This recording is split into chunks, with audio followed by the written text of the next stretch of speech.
Hello everyone, सुलाया हूँ मैं आपके लिए इम्पोर्टेंट ऐसी क्लास इंग्लिश की। जैसे कि आप किसी भी कॉम्पिटिटिव एग्जाम की प्रिपरेशन करते हैं या बोर्ड एग्जाम की प्रिपरेशन करते हैं तो मेरी वीडियोस आपके लिए वेरी हेल्पफुल है, क्योंकि मैं इनमें देता हूँ आपके लिए वो इम्पोर्टेंट क्वेश्चंस, वोकेबलरी से रिलेटेड हो या स्पेलिंग एरर से रिलेटेड हो या कॉमन एरर वाले हों जी, और मैं समझाता हूँ आपको। ठीक है, तो मेरे साथ वीडियो का इंतजार जरूर बने रहें। चैनल पर नहीं है तो चैनल को सब्सक्राइब करें।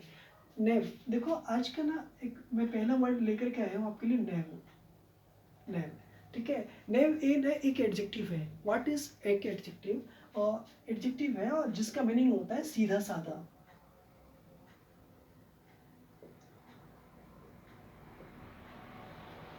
नेव का मीनिंग होता है सीधा साधा।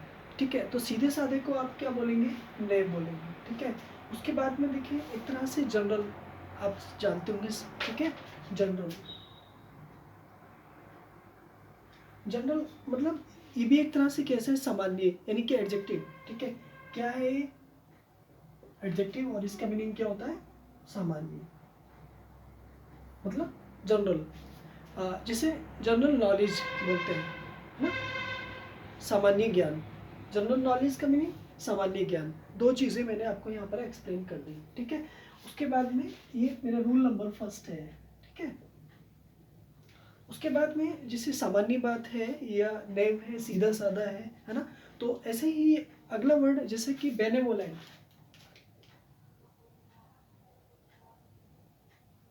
बेनेवोलेंट है ना, तो बेनेवोलेंट का मीनिंग क्या होता है? What is the benevolent? आपके माइंड में चल रहा होगा, है ना। तो ये भी एक तरह से एडजेक्टिव है। तो इसका मीनिंग क्या होता है? उदार। उदार। जैसे आप कहते हैं यार व्हाट इज ही, मतलब वह क्या है, तो या व्हाट इज हिज नेचर, उसका मतलब नेचर कैसा है। तो you will say here that he is benevolent, कि वह थोड़ा सा उदार है ना। उदार का मतलब जनरल है, लिबरल, जैसे आप कह सकते हैं ना, एडजेक्टिव है। तो लिबरल भी आप कह सकते हैं ना, लिबरल। ये भी एक तरह से एडजेक्टिव है और इसका मीनिंग भी क्या होगा? उदार। उदार, उदार का मीनिंग क्या होगा? सीधा साधा पर्सन। ठीक है, तो दोनों मीनिंग मैंने आपको एक्सप्लेन किया है, लिबरल भी, बेनेवोलेंट भी, नेव भी और जनरल भी। तो मुझे उम्मीद है कि मेरी वर्ड्स आपको समझ में अच्छे से आ रहे हैं। ठीक है, इसी के साथ मैं आपको नेक्स्ट वर्ड देता हूँ। जैसे कि यहाँ पर उदार आ गया, बेनेवोलेंट भी उदार आ गया। ठीक है, ठीक है। एलर्जी एक वर्ड है। ठीक है, एलर्जी, ये एलर्जी।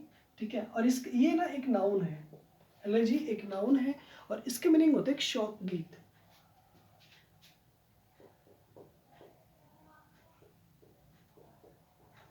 शौक गीत। जनरल क्या है कि ये ना एक पार्ट ऑफ पार्ट ऑफ ना पोएम, पोइट्री है। पोइट्री जो होती है वो डिफरेंट पार्ट्स की होती है, तो यहाँ पर पोइट्री का ये पार्ट है ना। तो एलेजी क्या हुआ? एक शौक गीत हो गया। ठीक है, तो ये एक नाउन है यहाँ पे। बाकी के पांचों वर्ड जो है, चारों वर्ड जो है, वो एक तरह से एडजेक्टिव है। ठीक है, जिसे मैं काइंड यहाँ पर बताऊँ आपको, है ना। तो काइंड क्या है? एक तरह से दयालु, तो ये भी एडजेक्टिव है ना। Okay, adjective. तो काइंड का मीनिंग भी क्या होता है? दयालु होता है। काइंड का मीनिंग दयालु होता है। तो मुझे उम्मीद है मेरे कि ये 6 वर्ड्स आपकी अच्छे से समझ में आ रहे हैं। ठीक है, तो ये मेरे 6 वर्ड हो गए।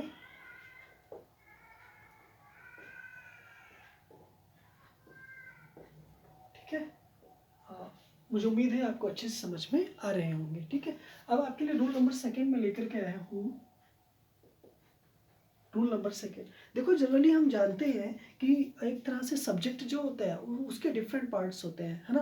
कि जैसे किसी कोई एक सेंटेंस है ना, कोई भी एक सेंटेंस मन में आप लगाइएगा, अपने मन में कोई भी एक सेंटेंस। ठीक है, जैसे चलिए मैं बता देता हूँ आपको, है ना। ठीक है, दानिश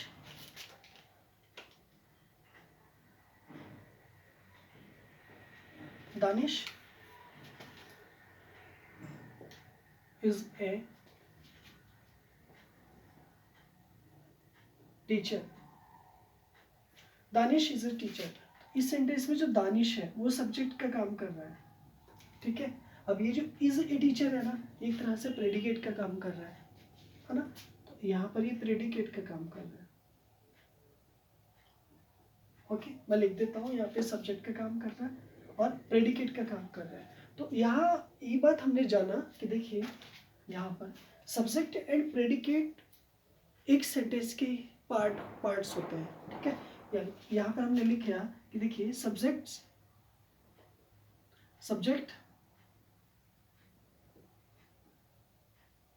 एंड प्रेडिकेट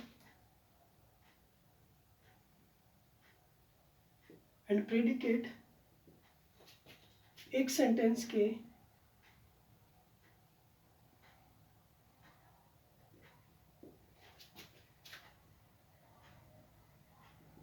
पार्ट्स होते हैं, है ना। यानी कि हमने जान लिया कि सब्जेक्ट एंड प्रेडिकेट एक सेंटेंस के पार्ट्स होते हैं। एक सेंटेंस के दो पार्ट्स होते हैं, नंबर एक सब्जेक्ट और उसका एक प्रेडिकेट होता है। मुझे उम्मीद है ये बात अच्छी समझ में आ गई होगी। आगे सब्जेक्ट के पार्ट कौन कौन से होते हैं, प्रेडिकेट के पार्ट्स कौन कौन से होते हैं, वो मैं आपको एक्सप्लेन करूंगा अगली वीडियो में, और अगली वीडियो में आपको बताऊंगा, ठीक है। तो ये वीडियो आप देखते रहें। इंग्लिश को अगर बेसिक से अगर सीखना है और बेसिक से जानना है तो वो धीरे धीरे मैं आपको एक्सप्लेन करूंगा, समझाऊंगा कहाँ कहाँ पर कौन सी चीज़ का कहाँ कहाँ पर इस्तेमाल करेंगे, वोकैबुलरी का कैसे यूज़ करेंगे, वो धीरे धीरे मैं आपको बताऊँगा, ठीक है। नेक्स्ट, अब रूल नंबर यहाँ पर देखिए आगे जनरल, ठीक है। जैसे the peon of our college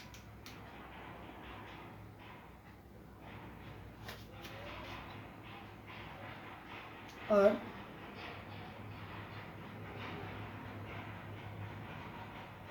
coming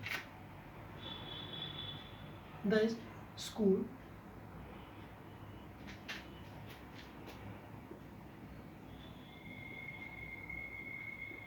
no error, okay। Option number A, option number B, option number C and option number D. तो यहाँ पर देखो एक सेंटेंस बनाया नो एरर वाला, और मुझे उम्मीद है कि आप इस सेंटेंस में एरर फाइंड करने में सक्सेस होंगे, सफल होंगे। धैर्य रखिए, आपको सब जान जाएंगे। अगर आपने इंग्लिश पहले कहीं पढ़ रखी है तो मुझे उम्मीद है मेरी ये बहुत अच्छी क्लास आपको लग रही होगी, या आप किसी भी बोर्ड एग्जाम के स्टूडेंट्स हैं तो आप इनको डेली देखिएगा, और जो आपको अच्छी चीज़ें लगे उन्हें नोट भी करिएगा, ठीक है। और मेरे साथ रिवीजन ज़रूर करते रहिएगा। नेक्स्ट, इसमें एरर फाइंड करना है आपको। एरर कहाँ पर है आपका? रूल नंबर 6 देखिए, 4 रूल मैं आपको बताऊंगा, ठीक है। देखिए, आप डेफिनेटली आप इन वर्ड्स के बारे में ज़रूर जानते होंगे, जैसे लेसन ये एक तरह से वर्ब है और इसका मीनिंग होता है कमी करना, ओके। नेक्स्ट वर्ड है लेसन, ये एक नाउन है और इसका मीनिंग होता है पार्ट, है ना। दोनों को ना याद रखना, एक का मीनिंग होता है कमी और एक का मीनिंग होता है पार्ट, राइट, ठीक है। एग्जाम्पल, यू शुड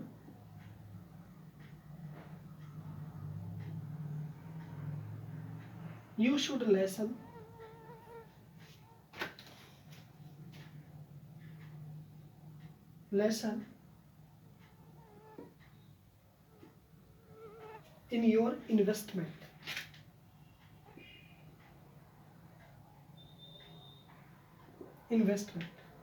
ओके ना। यानी कि तुम्हें अपने इन्वेस्टमेंट में कमी करनी चाहिए, राइट, ठीक है। Lesson, you are reading the first lesson,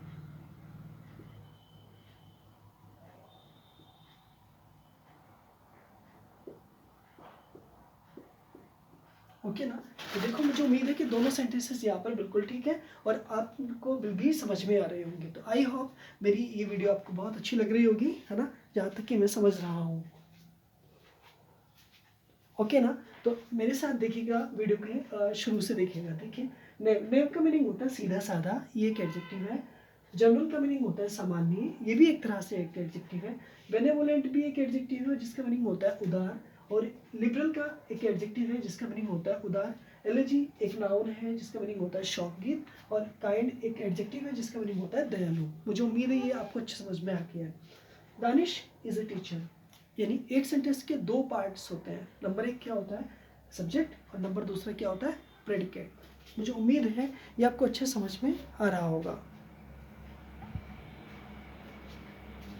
next, उसके बाद में ठीक है, the peon of our college are coming the school, ठीक है, नॉइरल।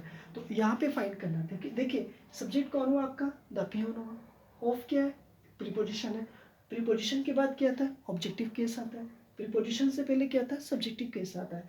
तो यहाँ पे जो हेल्पिंग वर्ब है ये अवर कॉलेज के हिसाब से नहीं आएगा, यानी क्यों, क्योंकि ये ऑब्जेक्ट है, सब्जेक्ट के हिसाब से आएगा। सब्जेक्ट कौन है यहाँ पर, द पियोन है, तो इसलिए यहाँ पर आर प्लूरल के साथ आएगा, जबकि पियोन तो सिंगुलर है, तो यहाँ पे आर की जगह क्या हो जाएगा, इज हो जाएगा। तो मैं यहाँ पे क्या करूँगा, इज कर दूंगा, और मेरा ये वाला पार्ट जो है एरर बनेगा, राइट, ठीक है।